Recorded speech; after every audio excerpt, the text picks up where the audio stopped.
बोलो जयकारा बोल मेरे श्री गुरु महाराज की जय। भक्ति चर्चा चैनल में शामिल सभी गुरुमुख प्रेमियों से प्रेम भरी जय सच्चिदानंद। आज एक बार फिर हम रूबरू हो रहे हैं सत्संग के माध्यम से, संतों के सदुपदेश से, संतों के स्वभाव से। संतों का स्वभाव क्या होता है, उसी पर संत महापुरुष अपने वचनों द्वारा प्रकाश डालते हैं और हम सुनकर उस पर अमल करके अपने आप को भाग्यशाली बनाने का प्रयत्न करते हैं। संत सत्पुरुषों का इस धराधाम पर अवतरित होना ही केवल जीव के लिए, कल्याण मात्र के लिए, जीव के उद्धार के लिए ही संत महापुरुष संसार में आते हैं और सदा जीवों की भलाई के लिए ही तो सोचते हैं और यही काम जीवन भर करते हैं। यदि कोई उनके साथ सत व्यवहार करे, असत व्यवहार करे, अच्छा करे, बुरा करे, लेकिन वो अपने स्वभाव को नहीं छोड़ते। वो अपनी कृपा पूर्ण दृष्टि तथा अमृतमय वचन वृष्टि से जीवों को सन मार्ग पर लगाने और उसके जीवन को सुधारने का प्रयत्न करते रहते हैं। भगवान श्री रामचंद्र जी महाराज अपने भ्राता भरत जी के प्रति संत और असंत के लक्षणों का वर्णन करते हुए रामायण में रामचरितमानस उत्तरकांड में कथन करते हैं। संत असंत ही के अस करनी, जिम कुठार चंदन आचरणी। काटय परस मलय सुन भाई, निज गुण देय सुगंध बसाई। इसका अर्थ है, संतों और असंतों की करनी ऐसे है जैसे चंदन और कुल्हाड़ी का आचरण होता है। हे भाई सुनो, रामचंद्र जी महाराज भरत जी से कह रहे हैं, हे भाई सुनो, कुल्हाड़ी चंदन को काटती है, परंतु चंदन अपने स्वभाववश अपना गुण देकर उस कुल्हाड़ी को भी सुगंधित कर देता है। मतलब ये है कि संत सत्पुरुष बुराई करने वाले के साथ भी बुरा कभी नहीं करते, अपितु बुराई करने वाले के साथ भी भलाई ही करते हैं। वे उसका भी हित करने का प्रयत्न करते हैं। भगवान शिव जी भी संतों की महिमा करते हुए पार्वती जी के प्रति कथन करते हैं, उमा संत कए इहाई बड़ाई, मंद करत जो करई भलाई। ये भी श्री रामचरितमानस में सुंदरकांड में भगवान शिव उमा के प्रति प्रवचन करते हैं। हे उमा, संतों की ये बड़ाई और महानता है कि वे अपने साथ बुराई करने वाले की भी सदा भलाई ही करते हैं। एक दृष्टांत है, प्राचीन काल में सिंधु नदी के नज़दीक एक नगर था जिसका नाम था सोवीर। उस नगर के बाहर एक अत्यंत भव्य मंदिर था जिसके पीछे 4 दीवारी के अंदर ही महामुनि उत्तंक की कुटिया थी। महामुनि उत्तंक, महामुनि शांत प्रकृति के, संतोषी, निष्प्रह और मधुर भाषी थे। प्रातः और सायं वे अपने वचनों से लोगों के हृदय में ज्ञान की ज्योति जगाते, उन्हें मनुष्य जीवन का वास्तविक उद्देश्य समझाते, उन्हें भक्ति के पथ पर लगाने के लिए प्रेरित करते और बाकी सारा समय वो भजन ध्यान में लीन रहते। शाम की आरती के उपरांत जब मंदिर के पुजारी नगर में अपने अपने घरों को चले जाते, तब वो महामुनि उत्तंक मुख्य मंदिर में जाकर आधी रात तक भजन ध्यान एकांत करते। उनके 2 शिष्य रात्रि को महामुनि उत्तंक की कुटिया के साथ बनी हुई पास में दूसरी कुटिया में रहते थे। केवल एक पहरेदार मंदिर के मुख्य द्वार पर रहता मंदिर के चारों ओर ऊंची ऊंची दीवार बनी हुई थी। सौवीर नगर का राजा चूंकि महामुनि उत्तंक का शिष्य था, श्रद्धालु था, और पुजारी भी महामुनि का बड़ा सम्मान करते थे, जो मंदिर में पुजारी थे।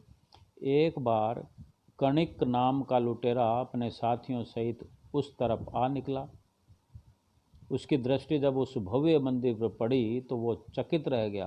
कणिक लुटेरा अत्यंत क्रूर और निर्दयी, जुल्म करने वाला, लोगों का धन माल छीनने के लिए वो उनकी हत्या करने से भी हिचकिचाता नहीं था। कणिक ने सोचा कि ये मंदिर तो अत्यंत भव्य है और नगर के नज़दीक होने के कारण यहाँ काफ़ी संख्या में लोग पूजा करने आते होंगे, इसलिए मंदिर के पुजारी के पास खूब धन भी होगा, उससे ये धन हथियाना चाहिए। किंतु अभी थोड़ा दिन बाकी है और ठीक नहीं, अभी थोड़ा रात हो जाए, रात को ठीक रहेगा। ये सोचकर उसने मंदिर में घूम फिर कर अच्छी तरह से परिक्रमा कर ली और फिर वहाँ से चला गया।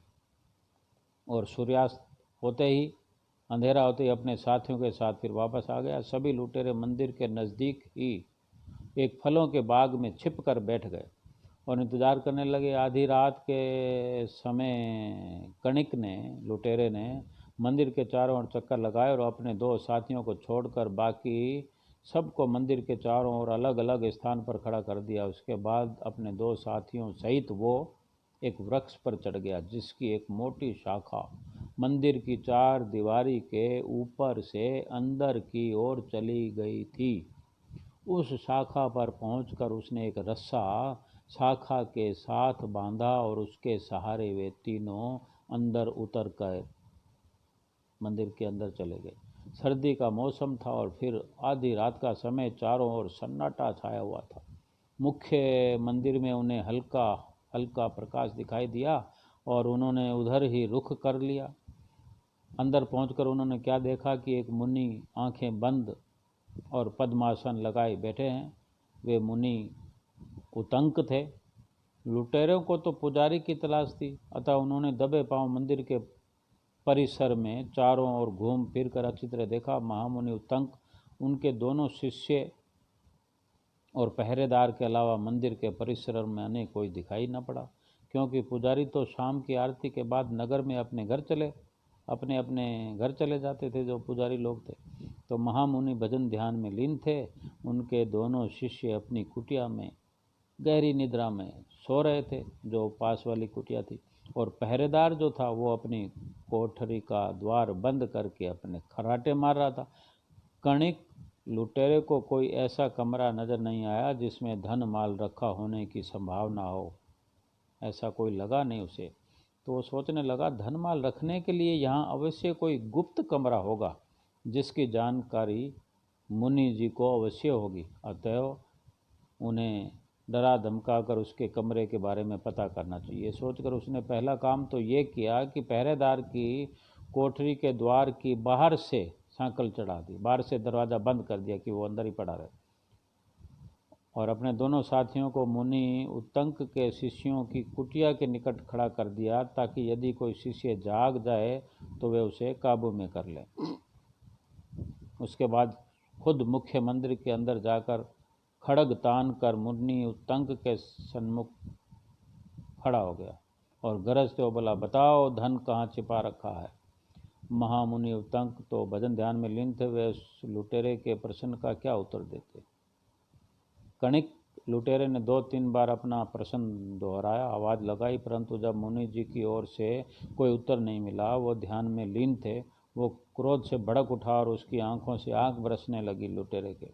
शारीरिक रूप से तो वो बहुत लंबा चौड़ा तगड़ा था। उसने महामुनि उत्तंक को जटाओं से पकड़कर धरती पर पटक दिया, उनकी छाती पर पांव रखकर खड़ा हो गया। महामुनि उत्तंक का ध्यान भंग हुआ, ध्यान टूटा। उन्होंने अपने नेत्र खोले और चारों ओर दृष्टि दौड़ाई। उन्हें सारी स्थिति समझते हुए देर न लगी, परंतु क्रोधित होने के बजाय उन्होंने करुणापूर्ण दयामयी दृष्टि लुटेरे के कणिक लुटेरे पर अपनी दयामयी दृष्टि डाली। उनकी आंखों में उस समय एक अनोखी चमक थी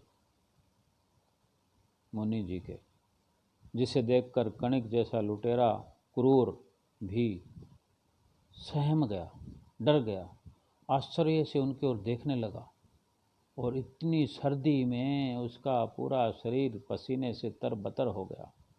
महामुनि उत्तंक फिर धीरे धीरे उठे। उन्होंने 2-3 दीपक जगाकर प्रकाश तेज किया। फिर ध्यान से उसकी ओर देखा। उसकी दशा देखकर उनका हृदय पसीज गया। दया आई उनको कि ये भी कोई जीवन है। वे उसके कल्याण के लिए सोचने लगे। संतों महापुरुषों का तो यही सहज स्वभाव होता है कि वे शत्रु मित्र का विचार नहीं करते, वो सबके भले के लिए सोचते हैं, किसी से बदले की भावना नहीं रखते। और इसलिए गोस्वामी तुलसीदास जी भी अपने संतों की वंदना करते हुए उनकी पावन संगति की कामना करते हैं कि संगत संतों की सबको मिले। कथन करते हैं, बंदौ संत समान चित, हित अनहित नहीं कोय, अंजल गति शुभ सुमन जिम, सम सुगंध कर दोय। संत सरल चित जगत हित, जान स्वभाव सनेव, बाल विनय सुन कर कृपा, राम चरण रत देव। अर्थ करते हैं, बताते हैं, मैं संत सतपुरुषों को प्रणाम करता हूँ जिनके चित्त में समता है, यानी बराबरी है, तथा जिनका संसार में ना कोई मित्र है ना कोई शत्रु है। जिस प्रकार अंजलि में रखे हुए सुंदर पुष्प जिस हाथ ने फूलों को तोड़ा और जिसने उनको रखा, उन दोनों ही हाथों को समान रूप से सुगंधित करते हैं। ये फूलों का स्वभाव कि जो हाथ तोड़ते हैं फूल को उसका भी सम्मान करते हैं, जो अपने दोनों हाथों में फूल को सजाते हैं उन हाथों का भी फूल सम्मान करते हैं, बल्कि उनको सुगंधित कर देते हैं। उसी प्रकार संत सतपुरुष भी हित करने वाला अथवा अहित करने वाले का दोनों का समान रूप से उद्धार करते हैं, उन पर दया करते हैं।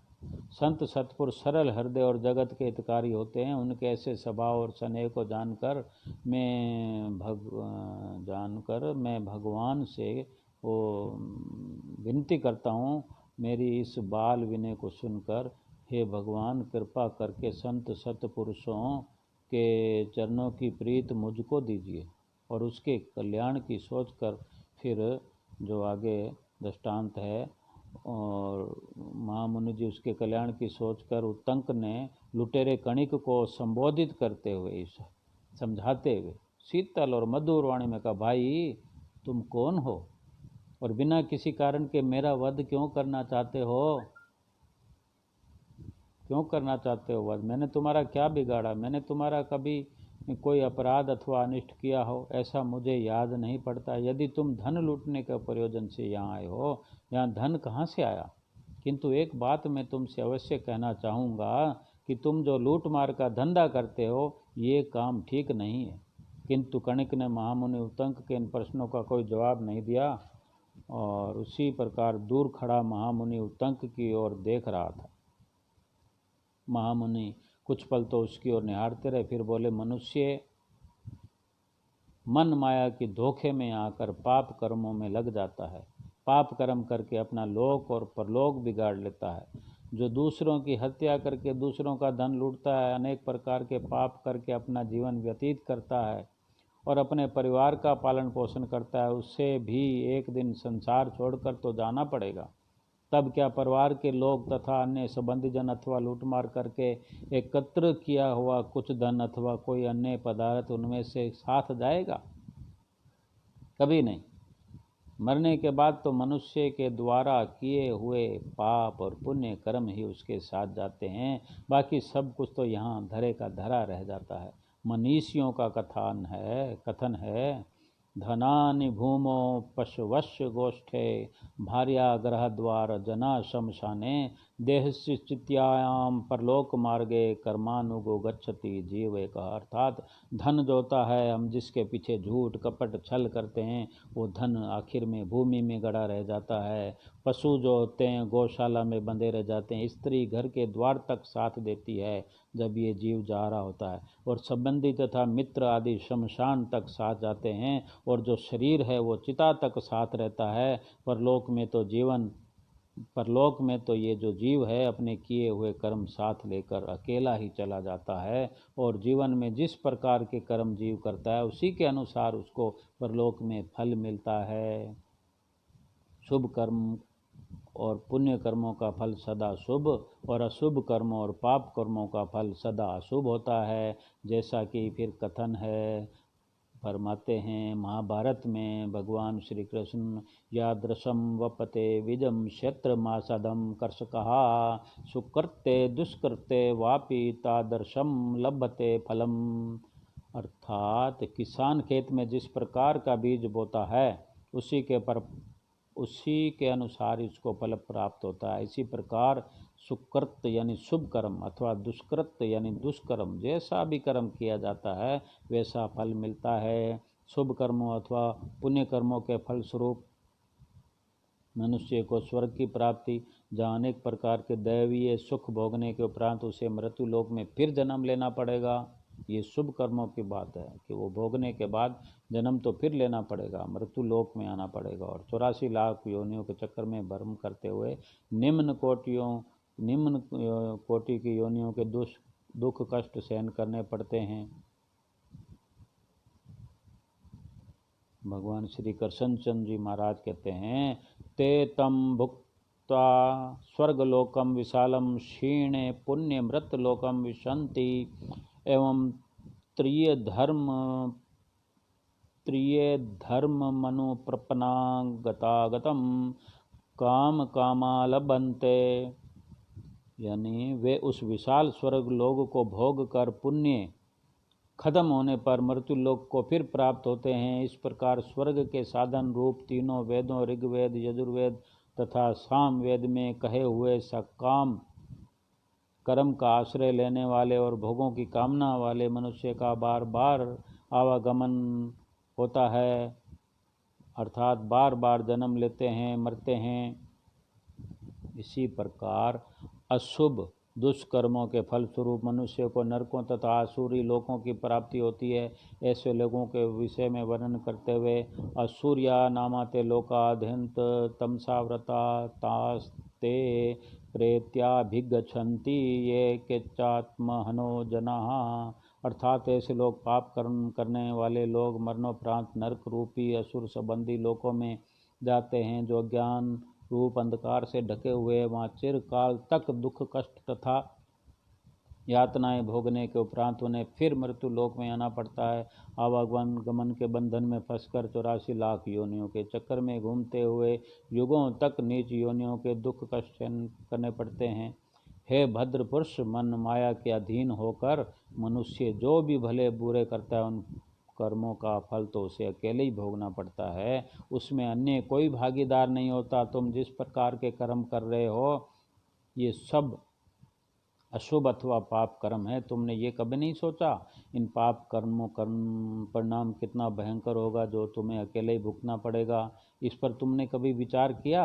ये मनुष्य जन्म जिसे दुर्लभ अमूल्य तथा श्रेष्ठ कहा गया है तथा जिसे प्राप्त करने के लिए देवी देवता चर अचर सभी जीव तरसते हैं, इसलिए नहीं मिला ये कि मन माया के अधीन होकर, मन की गुलामी में होकर, मन की मति में चलकर पाप करने में ही ये जन्म नष्ट कर दिया जाए।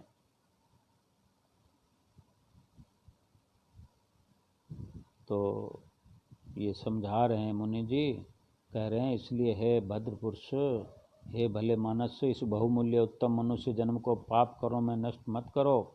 परमात्मा की भजन भक्ति तथा सुमरण ध्यान करके अपना जन्म सफल करो, इसी में तुम्हारा कल्याण है। ये वचन सुनते सुनते उस डाकू की, लुटेरे की हृदय गहराइयों में ये वचन उतर गए। उनका संतों का प्रेम पूर्ण व्यवहार तथा सत्संग का प्रभाव उसके और विचारों में ये सुनकर विचारों ने पलटा खा लिया। उसके मन पर छाया हुआ अंधकार और वो सब हट गया, आवरण हट गया, और पश्चाताप करते वो मुनि के चरणों में गिर पड़ा और बोला, मुनिदेव मैं अत्यंत अधम से अधम और पापी हूँ, मैंने जीवन में अनगिनत पाप किए, मेरा उद्धार कैसे होगा। मुनि कहते हैं, उत्तंक मुनि कहते हैं और सांत्वना देते हैं, नाम दान जो मिलेगा, जो नाम दान दिया जाता है संतों की तरफ से, उसको सिमरने से, उसको भजने से, उसकी जो विधि बतलाई जाती है उसी प्रकार नाम को सिमरने से और उसी संतों की कृपा दृष्टि से जीवन संवर जाता है। मुनि जी ने आशीर्वाद दिया और हिदायत करी और उस लुटेरे डाकू का जीवन संवर गया, रास्ता बदल गया और उसका कल्याण हो गया।